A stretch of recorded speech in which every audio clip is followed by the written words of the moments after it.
नमस्कार, आदाब और सत श्री अकाल एवरीवन। कैसे हैं आप सब लोग? एक्सपेक्ट कर रहा हूं हेल्दी एंड हार्टी हैं और इस वक्त आईपीएल का अपने घर पर लुत्फ उठा रहे हैं। 42 मैचों का हमारा सफर पूरा हो चुका है और जब मैं ये वीडियो रिकॉर्ड कर रहा हूं इस वक्त हमारा 42वां मैच ऑन प्रोग्रेस है। पंजाब किंग्स और मुंबई इंडियंस इस वक्त क्लैश कर रही है और इसी के साथ मैं आपको अब लेकर चलता हूं मैच नंबर 43 के projection, forecast, analysis and predictions की तरफ।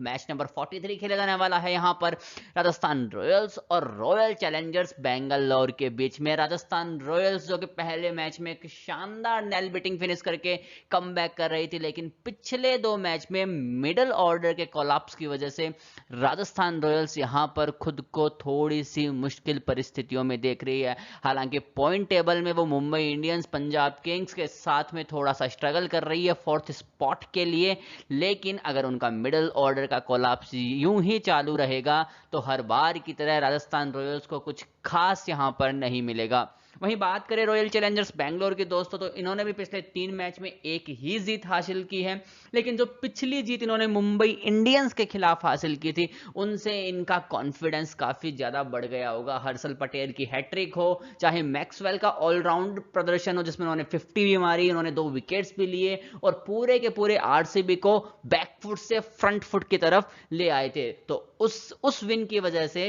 रॉयल चैलेंजर्स बेंगलोर का यहां पर कॉन्फिडेंस बूस्ट होगा और वो इस चीज का जरूर फायदा उठाना चाहेगी। बात करें अगर ओवरव्यू के मैच की, तो ये आज शाम को 7:30 बजे खेले जाने वाला है दुबई इंटरनेशनल स्टेडियम में। वो मैदान जो राजस्थान रॉयल्स को बिल्कुल भी रास नहीं आता। यहां पर राजस्थान रॉयल्स की जो प्रॉब्लम्स है वैसे की वैसे खड़ी है। इस मैदान में राजस्थान रॉयल्स कुछ खास नहीं कर पाए हैं, चाहे वो 2020 का सीजन हो, चाहे वो 2021 का यूएई सीजन हो। आईपीएल के इन दोनों ही सीजन्स में राजस्थान रॉयल्स के लिए दुबई किसी बुरे सपने से कम नहीं रहा है। तो आरसीबी इस बात को अच्छी तरीके से जानती है वो, और इस मौके को जरूर भुनाना चाहेगी टॉप 4 में अपनी पोजीशन को स्ट्रांग करने के लिए। अगर बात करें कि इस मैच से हम क्या बड़े स्कोर एक्सपेक्ट कर सकते हैं, तो जिस तरीके से पिछले मैच में हमने देखा था कि मैक्सवेल ने छोटी बाउंड्री को पिन पॉइंट करके रन बटोरे थे, तो अगर बैट्समैन थोड़ी सी स्मार्टनेस के साथ इस मैदान पर उतरते हैं तो वो शॉर्ट बाउंड्रीज का फायदा जरूर उठा पाएंगे। पिछले 24 मैच जो इन दोनों टीमों के बीच में घटे हैं उसमें आरसीबी को थोड़ी सी अपर एज मिली है।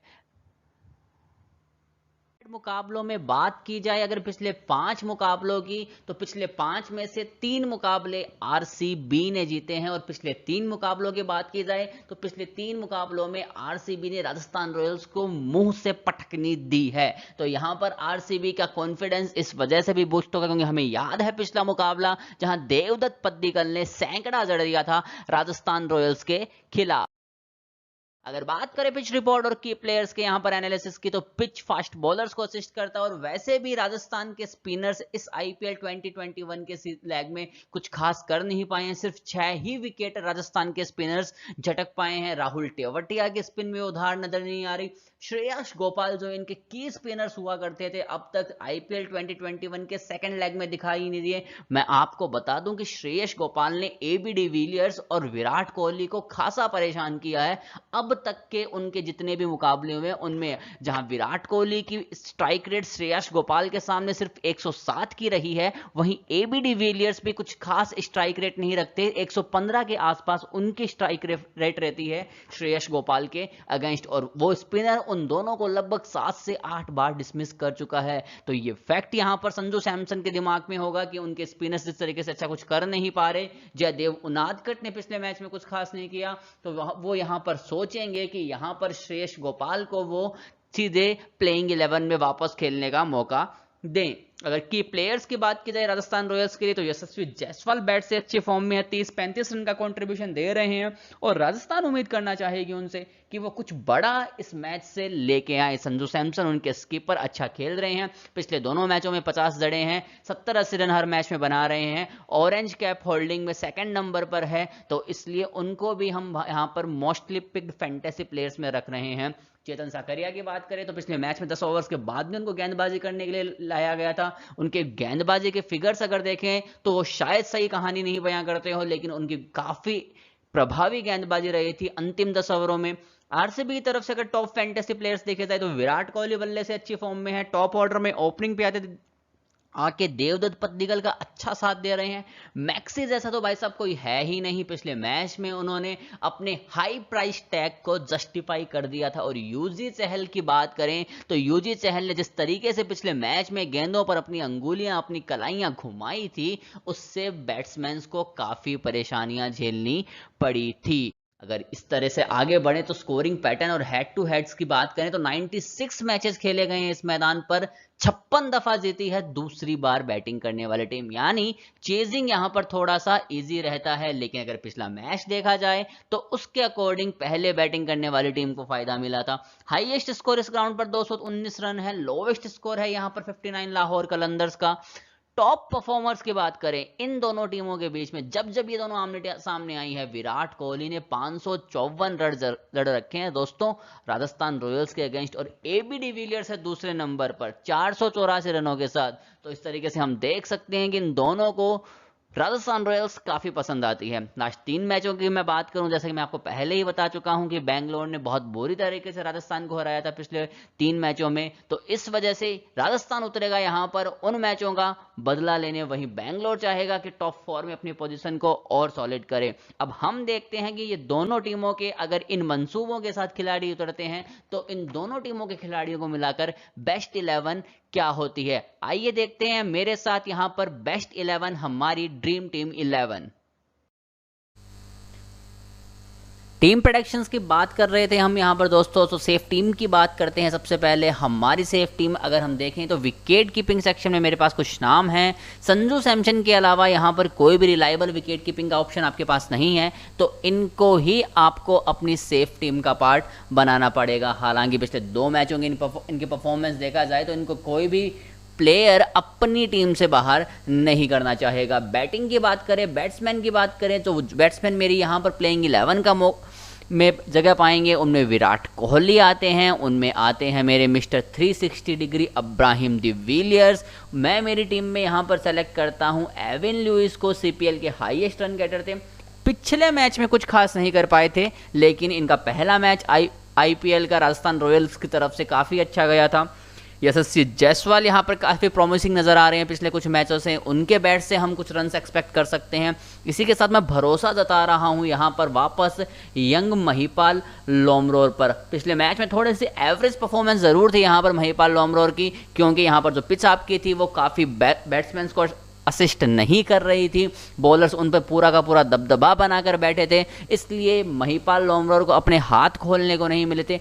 इन सब के अलावा मैं यहाँ पर चूज कर रहा हूँ देवदत्त पद्दिकल को मेरी सेफ टीम में as a batsman. Allrounder section की तरफ बढ़ते हैं। ऑलराउंडर सेक्शन में मैं सिर्फ ग्लेन मैक्सवेल को यहाँ पर मेरी टीम में खिलाना चाहूँगा, लेकिन अगर आप लोग चाहें तो क्रिस मॉरिस को भी अपनी टीम में जगह दे सकते हैं देवदत्त पद्दिकल की जगह। लेकिन क्रिस मॉरिस का यहाँ पर खेलना थोड़ा सा संशय में नज़र आ सकता है, क्योंकि हमने देखा है कि कोहली और डिविलियर्स दोनों लेग स्पिनर्स के अगेंस्ट में थोड़ा सा स्ट्रगल करते हैं।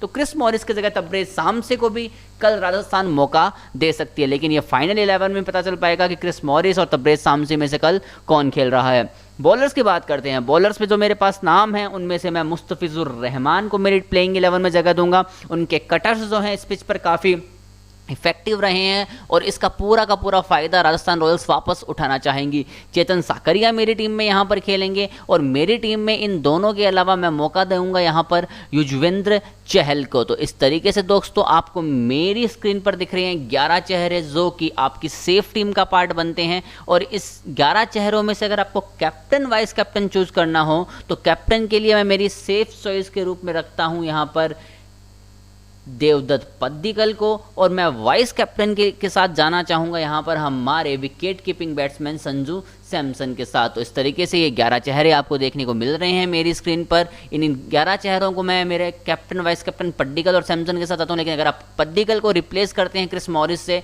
तो आप विराट कोहली को अपना सेफ कैप्टन चूज जरूर कीजिएगा दोस्तों। तो चलिए दोस्तों अब बात करते हैं हमारी रिस्क स्ट्रेटेजी की टीम की। तो रिस्क की टीम की बात करते हैं। रिस्क की टीम में क्योंकि मेरे पास विकेट कीपिंग सेक्शन में सिर्फ एक ही ऑप्शन है केएस भारत को मैं यहाँ पर बिल्कुल भी रिस्क उठाना नहीं चाहूँगा। उनके परफॉर्मेंस बिलो पार रही है पिछले 2 मैचेस में। नेक्स्ट मैच के प्लेइंग 11 में ये जगह बना पाएंगे कि नहीं बना पाएंगे ये भी अभी श्योर नहीं है, इसलिए मैं सिर्फ संजू सैमसन पे रिस्क उठाता हूँ। बैट्समैन की बात करते हैं। बैट्समैन में मेरी टीम में Abraham de Villiers risky option में फर्स्ट ऑप्शन है। मेरी टीम में है यहाँ पर देवदत्त पद्दिकल।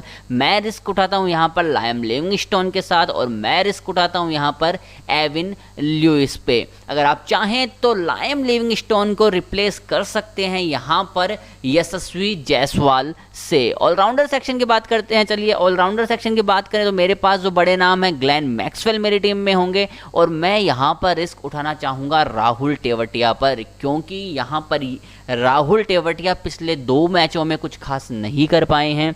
राजस्थान रॉयल्स उनको बैक कर रही है, डाउन द ऑर्डर आते हैं, क्विक फायर कर सकते हैं। इसके अलावा वो अपनी लेग स्पिन के जाल में यहाँ पर परेशान कर सकते हैं विराट कोहली और एबी डिविलियर्स को, तो इस मैच में उनको रिस्क की टीम में खिलाया जा सकता है। बॉलिंग सेक्शन की बात करते हैं दोस्तों। बॉलिंग सेक्शन में जो मेरे पास बड़े बड़े नाम हैं उनमें से मैं सबसे पहले सेलेक्ट करता हूं मुस्तफिजुर रहमान को। मेरी टीम में खेलेंगे यहां पर मोहम्मद सिराज। मेरी टीम में दोस्तों यहां पर सीधे एंट्री लेंगे युजवेंद्र चहल, और मेरी टीम में मैं यहां पर खिलाना चाहूँगा जयदेव उनादकट को। लेकिन ये देखने वाली बात ये होगी कि कल का मैच जयदेव उनादकट खेलते हैं या नहीं, क्योंकि अगर यहाँ पर पिछले ट्रेंड्स देखे जाएं आरसीबी के अगेंस्ट, तो जयदेव उनादकट की जगह अगर श्रेयस गोपाल को मौका मिलता है तो आप जयदेव उनादकट को रिप्लेस कर सकते हैं श्रेयस गोपाल से, और आप चाहें तो यहाँ पर युजवेंद्र चहल से रिप्लेस कर सकते हैं हर्षल पटेल को, जो कि इस वक्त पर्पल कैप होल्डर हैं। तो इस तरीके से 11 चेहरे आपको मेरी स्क्रीन पर दिख रहे हैं। इन 11 चेहरों में से अगर मेरे को कैप्टन वाइस कैप्टन चूज करना हो तो मैं कैप्टन के लिए मेरी रिस्क जाएगा एविन लुइस के साथ, और मैं वाइस कैप्टन के लिए रिस्क उठाता हूं एबी डिविलियर्स पे। लेकिन आप चाहो तो एबी डिविलियर्स और ग्लेन मैक्सवेल में से किसी एक पर अपना वाइस कैप्टन का रिस्क बना सकते हैं। तो इस तरीके से ये 11 चेहरे आपको दिखते हैं मेरी स्क्रीन पर, जो कि मेरी रिस्क स्ट्रेटेजी का टीम का पार्ट है। आप भी खिलाइए रिस्क स्ट्रेटेजी की टीम का पार्ट में इन 11 चेहरों को, और हमें बताइए हमारे कमेंट सेक्शन में कि आपको कितनी हेल्प मिलती है अपने प्राइज मनी जीतने में इन टीम से। और इसी के साथ अगर आपको रियल टाइम अपडेट्स जाननी है, आपको ये जानना है कि जो फाइनल 11 में चेंजेस होते हैं, जो अनएक्सपेक्टेड चेंजेस इन दिनों में हमें देखने को मिल रहे हैं टीम्स में, उनके हेल्प से अगर आपको प्लेइंग 11 बनानी हो लास्ट मोमेंट पर, तो इसके लिए आप हमारा टेलीग्राम चैनल जरूर ज्वाइन कर लीजिएगा, जिसका लिंक नीचे डिस्क्रिप्शन में दिया गया है। इन वीडियोज़ को ज़्यादा से ज़्यादा शेयर कीजिए अपने आसपास के लोगों में, अपने फैंटेसी टीम्स बनाने वाले दोस्तों में, और उनका भी व्यू हमें ज़रूर बताइएगा। साथ ही साथ हमारे चैनल को सब्सक्राइब करना मत भूलिएगा और दबा दीजिएगा बेल आइकन। हम वापस मिलेंगे एक नए एनालिसिस के साथ। तब तक के लिए दोस्तों आप लोगों से विदा चाहता हूँ। Tata bye bye.